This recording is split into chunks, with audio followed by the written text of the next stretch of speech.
اس نے گھر سے بھاگنے کا بڑا فیصلہ کر لیا تھا۔ فیصلے سے اپنے بوائے فرینڈ کو آگاہ کیا تو وہ خوشی سے پاگل ہو گیا۔ اس نے کہا یہ ہوئی نا محبت، اور پھر گھر سے بھاگنے کے لیے پچھلی رات کا وقت طے پا گیا۔ وہ چوری چھپے اپنے چند ضروری کپڑے اور چھوٹی موٹی چیزیں بیگ میں پیک کر کے مقررہ وقت کا بے چینی سے انتظار کرنے لگی۔ اسی دوران اس کے بوائے فرینڈ کی کال آئی اور وہ کہنے لگا کہ تمہاری ماں نے تمہارے لیے کوئی زیور بھی بنایا ہوگا، اسے بھی ہاتھ میں کر لو، مشکل وقت میں کام آئے گا۔ لڑکی نے کہا اچھا میں کچھ کرتی ہوں، کیونکہ اسے پتا تھا کہ اس کی ماں نے اس کے لیے سونے کے زیورات بنا رکھے ہیں۔ وہ ماں کے کمرے سے زیورات نکالنے کی ترکیب سوچنے لگی۔ وقت بہت کم تھا اور وہ جیسے ہی ماں کے کمرے کی طرف بڑھی، ماں کمرے کا دروازہ کھول کر باہر آ گئی۔ ایک لمحے کے لیے وہ ماں کو سامنے دیکھ کر سکتے میں چلی گئی۔ ماں نے کہا میری شہزادی، اتنی رات گئے تم جاگتی پھرتی ہو اور یہ تیار ہو کر کہاں جا رہی ہو؟ لڑکی نے کہا وہی تو بتانے آ رہی تھی، رات لیٹ فون آیا تھا یونیورسٹی والوں کا، ایمرجنسی کچھ کام ہے، میری کچھ دوست بھی جا رہی ہیں، آپ سو جائیں، میں آپ کو ڈسٹرب نہیں کرنا چاہتی۔ تو ماں نے کہا اچھا تم میرے کمرے میں ہی بیٹھو، میں تمہارے لیے کچھ بنا کر لاتی ہوں۔ تو ماں کچن میں چلی گئی اور وہ ماں کے کمرے میں داخل ہو گئی اور اسے بہت اچھا موقع مل گیا۔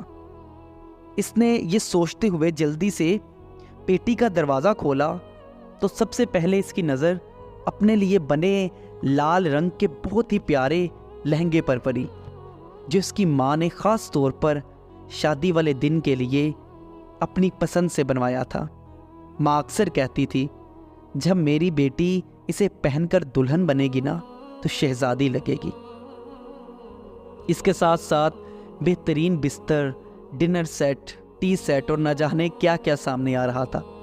بہت سی قیمتی اور خوبصورت چیزیں تو ایسی تھی جو ماں نے چوری چوری بنا رکھی تھی، جن کا علم اس بیٹی کو بھی آج ہوا، اور پھر چیزیں الٹ پلٹ کرتے کرتے آخر زیورات اس نے ڈھونڈ ہی نکالے۔ لیکن اس کا دل و دماغ چکرا کر رہ گیا کہ زیورات اس سے اٹھائے نہیں جا رہے تھے۔ اور پھر اس نے کمرے میں نظر دوڑائی تو دیکھا فریج، بہت سی مشینیں، برتن اور سب کچھ اس کے لیے رکھا پڑا تھا۔ ایک ماں کے کمرے میں، ایک دلہن کے کمرے میں ایک اور دلہن کا مکمل سامان پڑا تھا۔ ضمیر نے اسے تھوڑا جھنجھوڑا، وہ سوچوں میں گم ہو گئی کہ ماں کی کوکھ سے جنم لینے سے لے کر اب تک ماں باپ نے میرے لیے کیا نہیں کیا۔ کھانا پینا، پہناوا، پڑھائی لکھائی، چھوٹی بڑی سب خواہشات اپنا خون پسینہ ایک کر کے سب پورا کیا، اور میرے اگلے گھر کا سامان بھی بنا دیا، اور میں بے فیض بے وفا کیا کرنے جا رہی ہوں؟ مار کر اپنے ماں باپ کو خود مرنے جا رہی ہوں۔ محبت کا سمندر گھر میں ہے اور میں محبت کا دریا پار کر کے کسی اور محبت میں جا رہی ہوں۔ اس کی آنکھیں بھیگ گئی تھی۔ اسے اپنی اعلیٰ تعلیم، اپنی حماقتوں پر خوب رونا آ رہا تھا۔ اسی دوران ماں آ گئی۔ یہ لو میری شہزادی، اپنا پسندیدہ پراٹھا کھاؤ، اتنا سفر ہے یونیورسٹی کا، میری شہزادی کو بھوک لگ جائے گی۔ ماں کی یہ بات سن کر بے اختیار وہ ماں کے گلے لگ کر پھوٹ پھوٹ کر رونے لگی۔